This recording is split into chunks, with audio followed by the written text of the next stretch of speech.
Hi everyone, welcome back.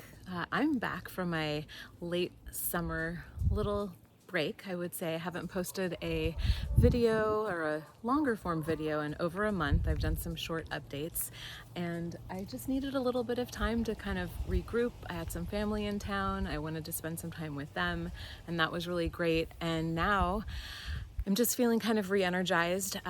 Fall is right around the corner, which is so great. I'm standing outside and it is not over 100 degrees, which is such a huge relief. I've just been so over the heat wave. My garden has been over the heat wave, and that is what I am going to be talking about today. I have some really exciting news about what's next for the garden.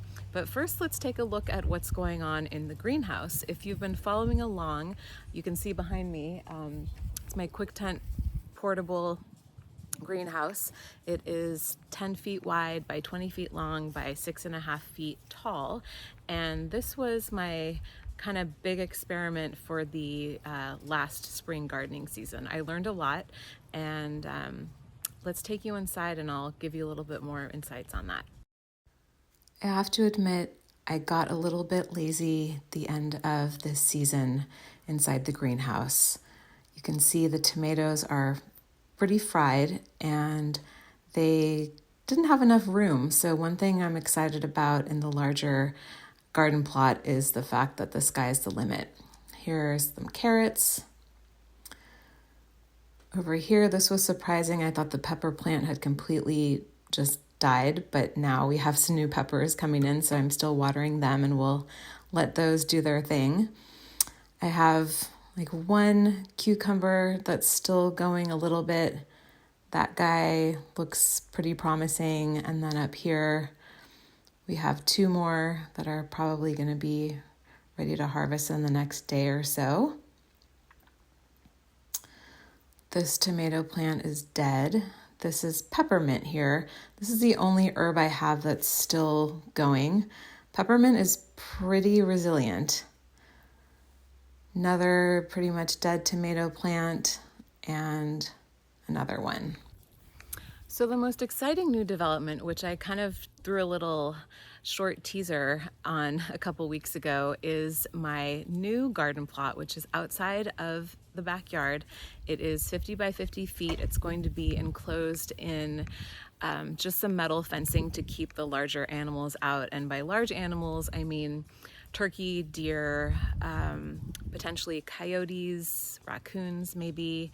Those would be the main ones. I'm still gonna have to figure out how to deal with the little rodents and birds, but I'm not as concerned about that. I am so excited. I went way overboard. I bought tons of seeds, and today I am filming this on September 12th. We are in zone 9, so that means we have one of the longest growing seasons in the country. Our first kind of anticipated frost date this year is November 28th. So I'm just gonna call that basically December, early December. So if I start planting everything soon, like this weekend, I'll have about 75-ish days before the first frost, and that should give some pretty good time to get some things going. So granted, I am also going to be doing some experimenting and planting some things you wouldn't normally be planting this time of year, but I figure I'm not going to use all the seeds. If it doesn't work, it doesn't work. I can always plant more in the spring, but more so I'm just really excited to get things going. So let's take a look at the garden plot outside and some of the seeds that I'm planning on planting. Directly outside of our backyard, we have access to this area, which is actually in front of the house. Dennis just very meticulously and lovingly built this 50 by 50 foot area that's going to be a huge garden. He put all the fence posts in the ground, and we actually have the fencing. It was delivered yesterday. It's 2 by 4 inch rectangles, and again, that's basically to just keep the larger animals out. So there is a lot of potential here, and I'm really very excited. Here's the proof that I went completely overboard buying seeds the other day. I was just so excited. I think I maybe started off with 5 or 6 packets and then left with over 20.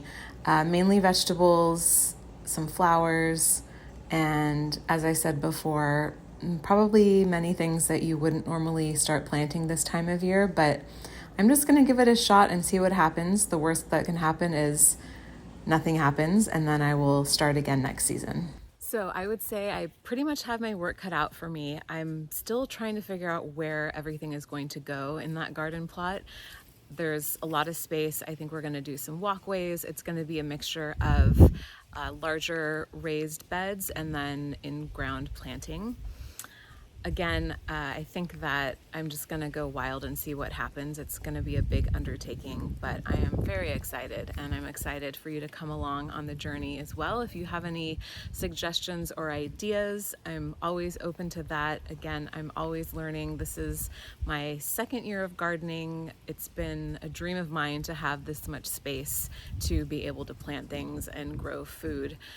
I made a couple of salads earlier in the year that I was pretty proud of, but I always wished that I had more and, was able to maybe even share some fruits and vegetables with friends. So hopefully with this new amount of space, I will be able to do that.